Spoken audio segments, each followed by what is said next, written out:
I started Surviving Skye with the goal of bringing more awareness to my sister Skye's disappearance. And I thought the best way to do this would be to start a podcast. That way I can really get into the details and bring some humanity to this case. The truth is, I didn't know how to start a podcast. So when I discovered Spotify for podcasters, it had everything I needed. I could record, edit, and then send it out to all the streaming platforms out there. I didn't need to take too much time getting hung up on all the technical aspects. So if you're out there and you're listening to this and you have something that you're passionate about and you just feel like you can inform the world about what you know, then why not start a podcast and check out Spotify for podcasters today.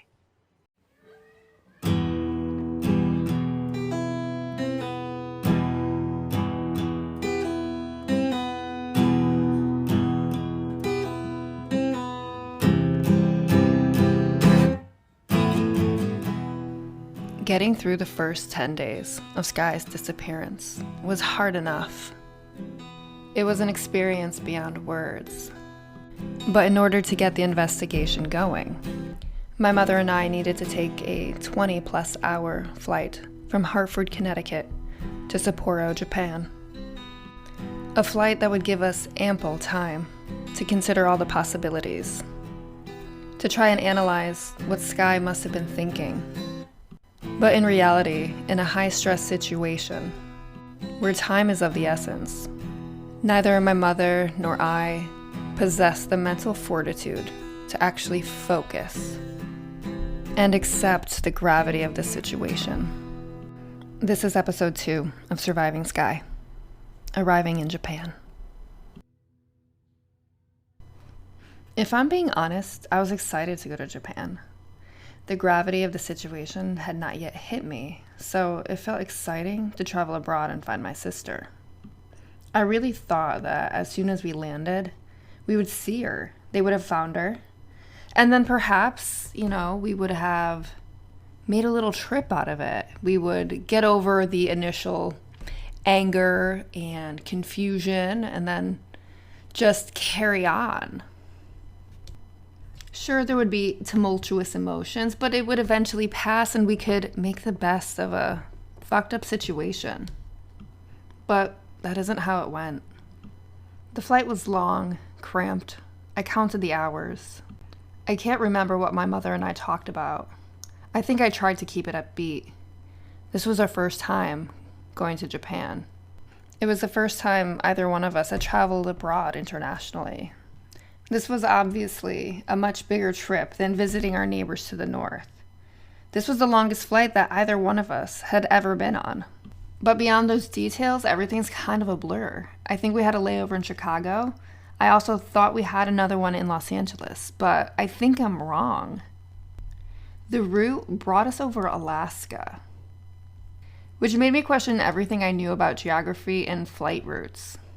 And in regards to flight routes, I never really thought about those that much. But that example alone is a perfect indicator that we had no idea what we were about to get ourselves into. We were that inexperienced in a world outside of our own little town. When we landed, we were greeted by the ambassador and the police. One thing to make note of that made everything much smoother is that the police were all connected. There was no jurisdiction between local, state, and federal. It was all connected, so we only had to go through the formalities once, and then everything would be disseminated throughout the country. And this was different than how the American system worked, at least in 2008. The local police weren't necessarily connected to the state police, and then getting the FBI involved was something else entirely. It seemed like they didn't even want to bother. We were escorted to a room within the airport. If I remember correctly, it was a white room, the seating was black, and there was a coffee table. This was all I was able to take in after essentially living a day up in the air. I remember trying to read the room, but I was already a half a world behind. They greeted us with a formal bow. My mother stood there catatonic, and I missed the cues entirely. The order in which we sat down threw me off, and maybe it was my slumped posture or the way I spoke, but I definitely threw them off. There was a delay in communication, obviously, since everything needed to be translated. There was panic and exhaustion in her voice. We told them everything we could, everything that made sense, and of course everything that didn't make sense.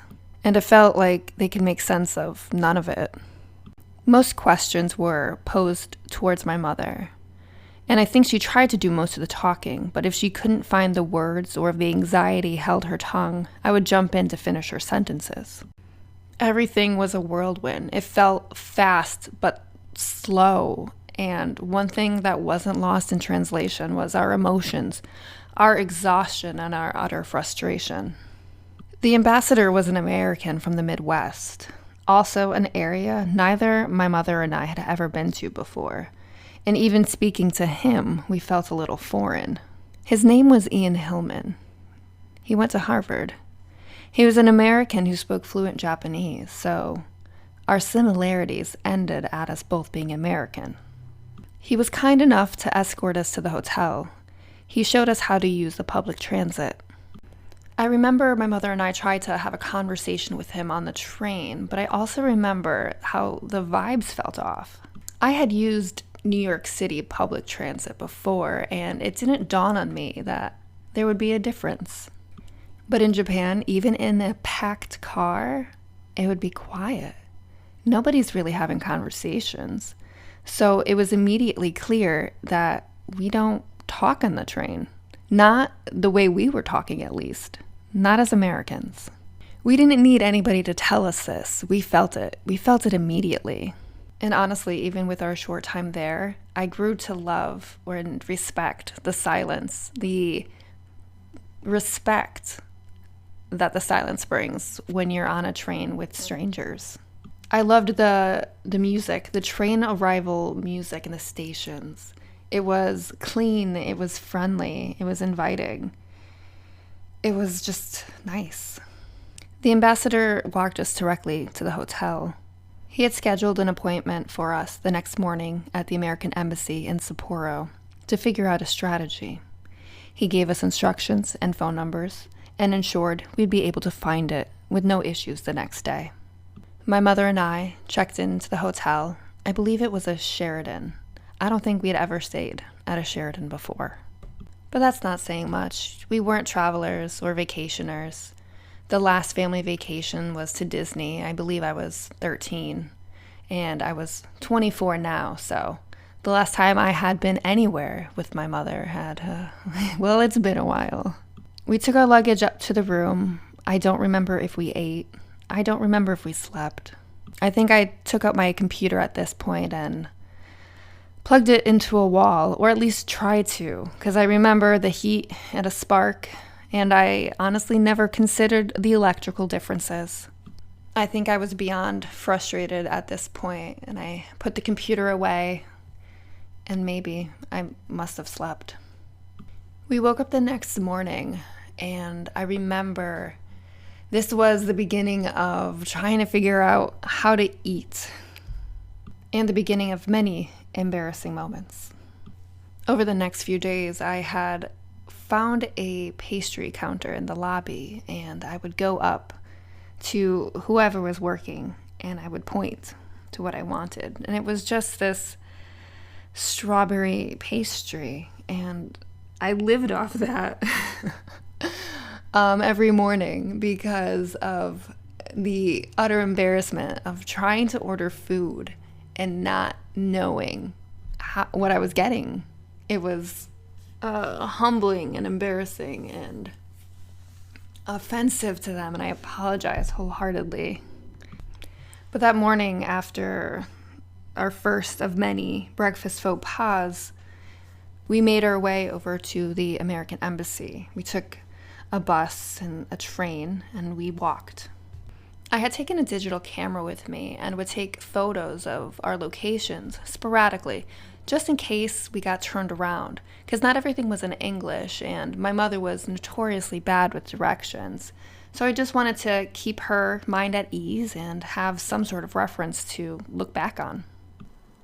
I also remember that I packed this obnoxious, bright, neon pattern hoodie. It was something that would make me stand out in a crowd. Something that my mom could spot from a mile away if, for some reason, we lost each other. It was the one thing that I thought of as a preventative measure to mitigate the risk of having 2 people missing in Japan. But it didn't take long for us to realize that we didn't need any obnoxious clothing to make us stand out in a crowd. Hokkaido's population is primarily Japanese. I don't think it's ever been registered on a tourist destination for most Americans. So if there are Americans visiting the area, they stand out. To put it frankly, Americans are built bigger. Even a petite American frame could qualify as a linebacker in the sea of Japanese people. So Skye was about 5'8", 180. As soon as we realized the size disparities, we figured that there would be a lot more sightings of her. It was a Friday morning, and the ambassador greeted us as we entered the embassy. It was a wood-paneled office, if I could remember correctly, and there was a portrait of George W. Bush on the wall. The embassy was going to be closed over the weekend, so the ambassador wanted to ensure that we were going to keep busy while we were waiting for the next work week to begin. There's nothing more settling than waiting around for a Monday to come when you have your loved one missing. But Mr. Hillman had prepared a stack of missing persons flyers from the photo of Skye we had given him. He had prepared 2 laminated scripts for us, one for me and one for my mother, in English and in Japanese. The information on the flyer was both in Japanese and English, and the idea was for us to walk around the city and pass out these missing persons flyers. Seemed easy enough. I had seen this on TV and in movies before. Well, what could possibly go wrong? Well, everything, I guess. What no one informed us of is how Japanese culture reacts to being handed something that they didn't ask for. It's not that they were ungrateful. It was just that they didn't want the responsibility of whatever it was that was on this piece of paper, or even if it was a gift, they just weren't going to take it. So just imagine 2 frustrated and emotional American women wandering the streets in a foreign city, trying to pass out flyers of a missing person and not being able to communicate what it is because we don't speak the language and most people there didn't speak English. Most people would kindly refuse or continue walking. If someone did take it and then look at it, they would come back to us to return it. My mother would stutter and stammer and get emotional and try to give it back to them, hoping that maybe this was the way they could communicate. We couldn't even post them up on telephone poles or bulletin boards. We were later informed that there were local police departments and there were bulletin boards for missing persons flyers there, and that's where they could go. I remember my mother went into a restaurant and handed it to whoever was at the counter. They looked at it and handed it back to her. We soon found ourselves walking around the street feeling utterly defeated and embarrassed. And then we happened upon a McDonald's, something that felt very American. Maybe we can go in there and maybe they can understand. I remember walking into the McDonald's with my mom, and there were a lot of people in there. We thought that this was good. We had potential here. I started off by going to some of the people waiting in line, showing them the script and my sister's flyer. And this was the first time we were met with actual resistance. They were physically uncomfortable with our presence. Some even recoiled. Anyone who had taken a flyer gave it back to us immediately. And while we stood at the back of the line, soon enough, the workers were yelling over the counter at us. Yelling. And then all of a sudden, all the people waiting were yelling at us. We had no idea what they were saying, but it was obvious that we needed to leave. My mother might have been in tears. I may have profusely been apologizing, and we left only to be followed by a few other customers who continued to yell at us. I could see that my mother still wanted to try to pass these flyers out, but it was very obvious at this point, that this wasn't the method to do this, that we were doing something wrong and we didn't know what it was at that point. This was our first day alone in Japan, walking around a city foreign to us, in a culture we knew nothing about. We were passing out flyers to find my sister, my mother's daughter. It was in that moment when it hit me on how serious this was and how out of the element we were. Seeing my mom upset made me angry. I was frustrated, and I told her this isn't the way. We aren't doing this anymore. And to circle back to that Friday in the embassy, I remember how kindly and how gently Mr. Hillman would talk to us. But it was also painfully clear that this was something that was completely out of his element. Trying to wrangle two hysterical and emotional American women was one thing, let alone trying to make sure and ensure that they were going to have something to do while they were in this foreign country with their loved one missing. I don't think Harvard had a class for this. And I can attest to the fact that it doesn't feel like American policing even has a class for things like this. Laws and policies are black and white, but emotions are a fucking Jackson Pollock painting. There's no Venn diagram out there where these two circles overlap at any point, at any time, in any goddamn universe. And I don't remember the details of the rest of that Friday morning in the embassy. But I realized quickly that there wasn't much we could do. And that stack of missing persons flyers that Mr. Hillman had prepared for us was probably the most that we can do as just two hysterical people wandering the streets. I can't remember what we really did after that meeting at the embassy.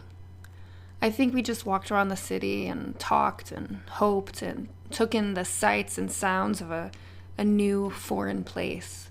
It was kind of exciting at that moment. I don't believe we passed out the flyers at any point that day. I think we made it a plan to do everything the next day. Besides walking around the city and exploring, we retreated back to the hotel. We made phone calls back home. We tried to rest and get over the jet lag. I looked for a new adapter for my computer and maybe a new plug, just in case that spark I had seen the night before had actually caused any damage. I returned some emails. My mother made phone calls. I think we gave an interview or two at that point. At that time, I was doing some freelance work with MTV, and I remember reaching out to them to see if they had any media connections. But besides that, that's all I can remember about that Friday there. There's something else that I'm just remembering now, that my cell phone didn't work there. The networks were different in Japan. And I was able to use my computer eventually, but most phone calls had to be made with the hotel phone. So with our first weekend in Japan, after the failed attempts of passing out missing persons flyers, we were just kind of left alone, left to our own devices. We didn't necessarily have a plan. We just had no idea what to do. We were in this foreign country and the embassy was closed during the weekend. So yeah, like literally, what were we going to do? I had received an email from one of the producers that I had worked with at MTV. It had been hard to get in touch with the media out there due to obviously the language and also just not having a phone other than the hotel phone. So when I got an email back from one of the producers, they said that they were able to contact some media outlets in Japan for me. So by the time Monday rolled around and the embassy was open again, I believe we had some sort of meeting with him or some sort of conversation where they were doing the best that they could, but it was just really a waiting game. They were waiting on leads or sightings. They had even dispatched a helicopter to check the surrounding mountain areas and stuff like that. And they did recover some bodies, but none of them were Skye. And at this point, it must have been April 13th, 14th, something like that. And Skye was spotted on April 10th. But at this point, we didn't know that yet. So all we could do was wait. But honestly, that was just so infuriating, just waiting around. I mean, we were frustrated, emotional, and fucking hungry. So we asked the ambassador the practicalities of having a press conference. I had mentioned to him what I had already been able to arrange. He thought it was a good idea, but he also knew that being in Sapporo, we would be limited as to our media reach. So in order to get better media exposure, we would have to go to Tokyo. So let me bring you up to present day. I had recently just had a conversation with my mom, and I've been refraining, trying to compare our memories of this whole situation, because I'm trying to just remember it from my own perspective and not have any other kind of influence in it. But as always, this does come up with me and my mom, and we were discussing our time in Tokyo. And what struck me as odd is that she remembered being there. She was like, oh, we were just there for a day, maybe 2 days. And I was like, no, we were there for an entire week. So I need to go through all my mom's paperwork again and figure out the exact timeline, or at least a close approximation. What's been interesting when taking this type of approach and talking about my memories of this endeavor, I have to make sure that I'm in this good mental state, because I am being re-traumatized just by talking about it, just by diving deep into my memories. So in this process, I'm writing down a brief outline of events. But as I'm talking my way through it, I'm remembering new events. And I often have to take frequent breaks in order to get the wording right, to get what I'm trying to remember across to the listener appropriately. But as I do this, I also need to double back and re-listen to what I've already done to make sure I'm not repeating myself.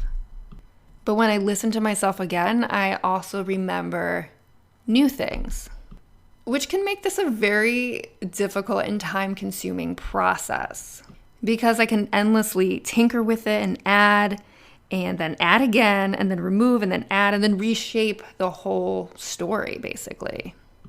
And something else that I'm interested to see is that if I listen to this again 6 months from now, the story will be the same, of course, but would the tone be different? Because who you are evolves and changes over time. And also putting this out there for new listeners. If I get any feedback, that can also change how I look at this. And in order to keep this digestible for the listeners, I'll end it here before we take the flight to Tokyo.